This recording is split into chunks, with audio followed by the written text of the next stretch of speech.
Alright, everybody wants me to do some videos, so here we go. So, this is the HEEP 2.0. As some of you remember, the HEEP, I actually sold it, unfortunately.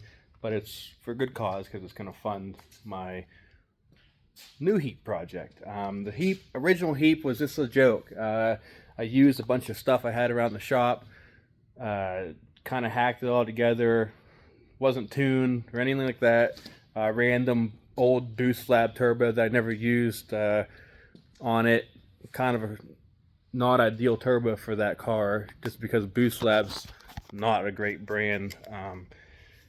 So this HEEP is getting a proper turbo. I'm not sure if you're familiar with Pulsar turbos. I'm a Pulsar dealer and I love their turbos. I've used them on a lot of Nissan like GTR 370 builds. The S2000 will get a Pulsar eventually, but as you can see, I got projects everywhere. So I had to get rid of one to start a new one, because I got some outside that you can't even see, and the HEEP kind of has my attention right now. So I'm going to flip the camera, give you a little walk around of what's going on with the new HEEP build. Alright, so I picked up some 35-inch tires. They're a 16-inch. I had originally bought some Black Rhino 16-inch wheels for this. They ended up weighing 35 pounds a piece after I got them. Scratched that idea. Now I'm trying to find some 20-pound, sub 25, 20 pound a piece wheels for this, because I don't want super heavy wheels. The 35-inch tires are already 66 pounds a piece. The last thing I want to do is throw a 30-something pound tire on there, have a 100-pound tire wheel combo.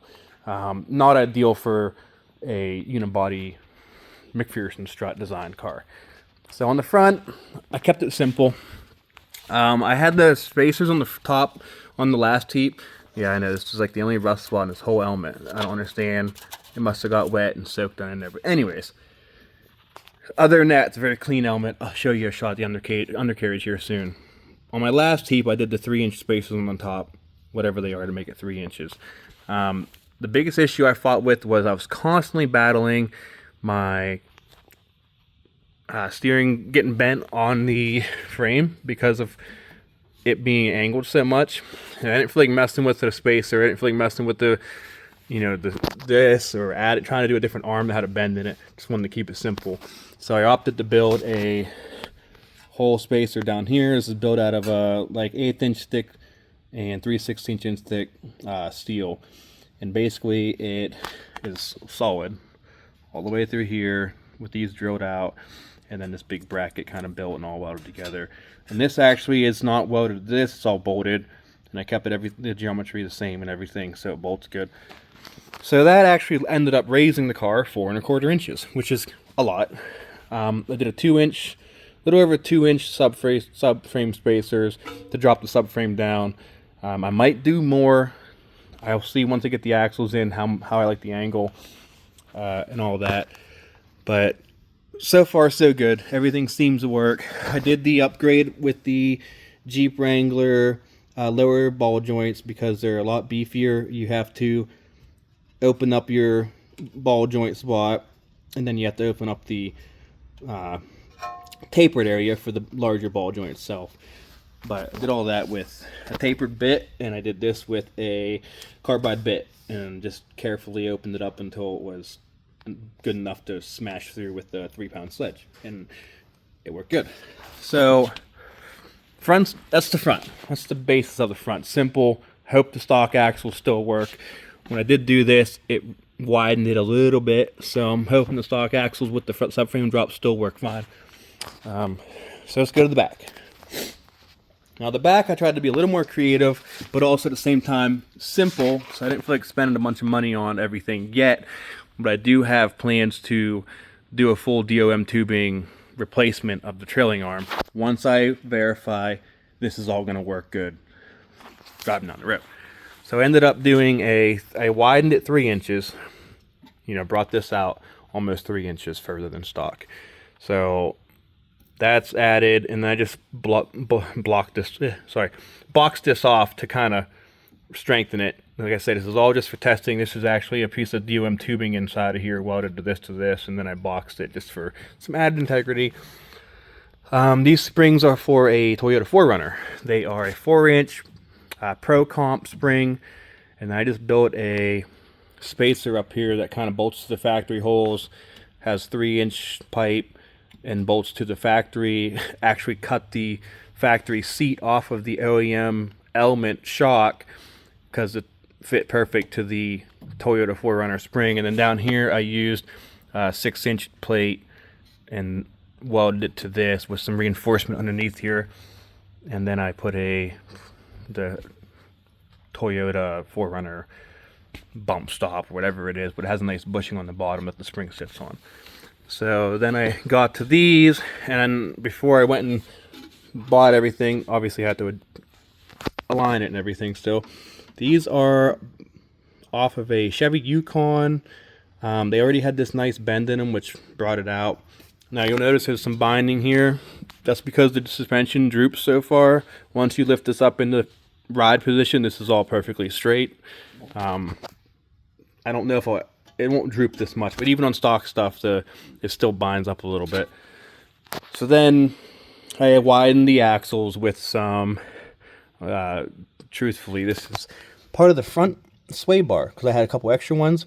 I actually cut it because I was curious to see what the inside diameter was, and the inside diameter on the front sway bar was the exact diameter of the rear axle. So for now, until I have, say, a company like Drive Shaft Shop build me custom axles, I cleaned these up, cut them, widened them, made sure they were balanced good, and welded them together. And for what I'm gonna do, they'll be perfectly fine. And if they break right away, then I'll just get axles right away. But I just wanted to make sure, like I said, this all works before I go and spend money on bending all this. And because I'm gonna buy a tube bender, I've needed one for years, so I might as well buy a decent one so I can build all my own DOM tubing, get rid of all this. And then this is off of a Toyota Tacoma. It's just the rear shock. The travel is like almost 8 inches, which is perfect because this has a little over 7 inches of loaded to unloaded travel, which is huge compared to stock, which is like not even 4 inches. The future plans will be to do DOM tubing from here out to this, and from here to this one, and then just have, you know, all this using the stock spindle and everything, and similar shock setup. So this is actually a Toyota suspension on a Honda, which travel is perfect. As you can see, the car is sitting pretty level. This is obviously a 4¼ inch lower than stock, and if you stand back and look, you can see the rear does hang a little bit lower, and it also will compress the tire all the way up in to the wheel well because there's so much travel. So if I'm going over dips and bumps, the rear will actually be able to fall into the dips and keep traction, which is a huge issue with the Honda element that I've had in the past. My experience, anytime I've off-roaded, I always have the rear wheels going into the dips and not catching traction, and then you're sitting there spinning just the front wheels, and the rear is fighting for its life because it's just spinning in the air.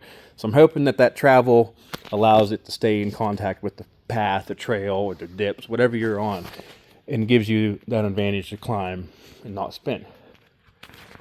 And I believe that rear suspension is probably a lot beefier for, like, if you want to throw a load on it, if you have a tire carrier, if you have a bigger bumper, whatever, you have stuff in the back, that will actually handle the weight a little better, be more comfortable driving down the road.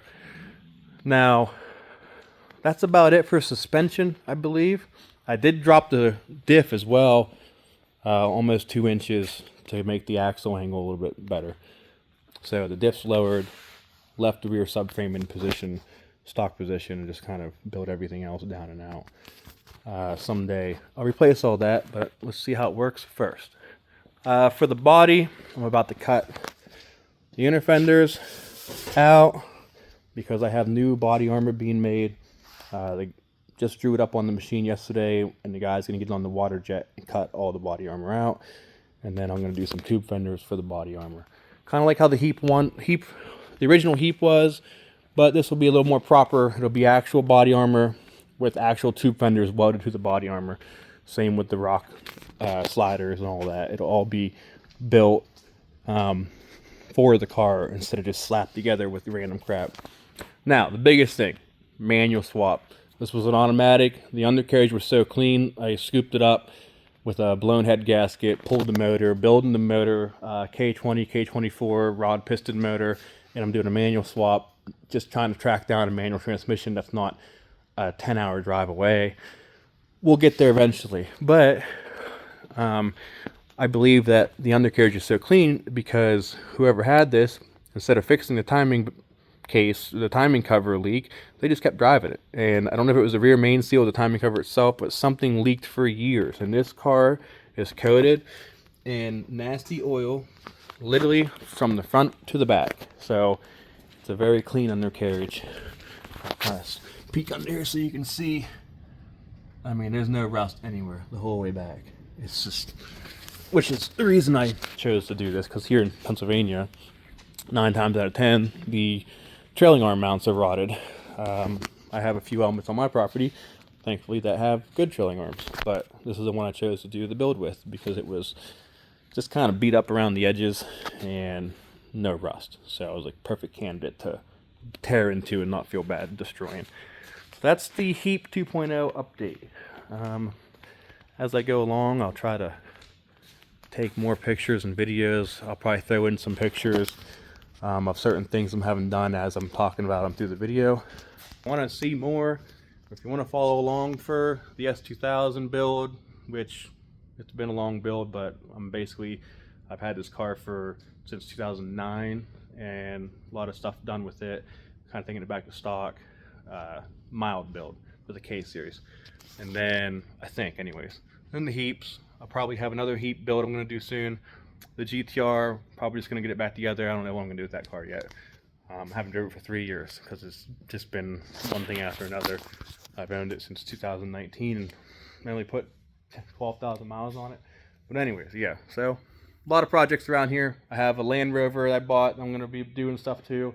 I have a Ford Lightning that I do stuff to. So there's always something going on. If you want to see more videos of me messing around with these things, drop a like and subscribe so I can have motivation to keep making videos. Thanks.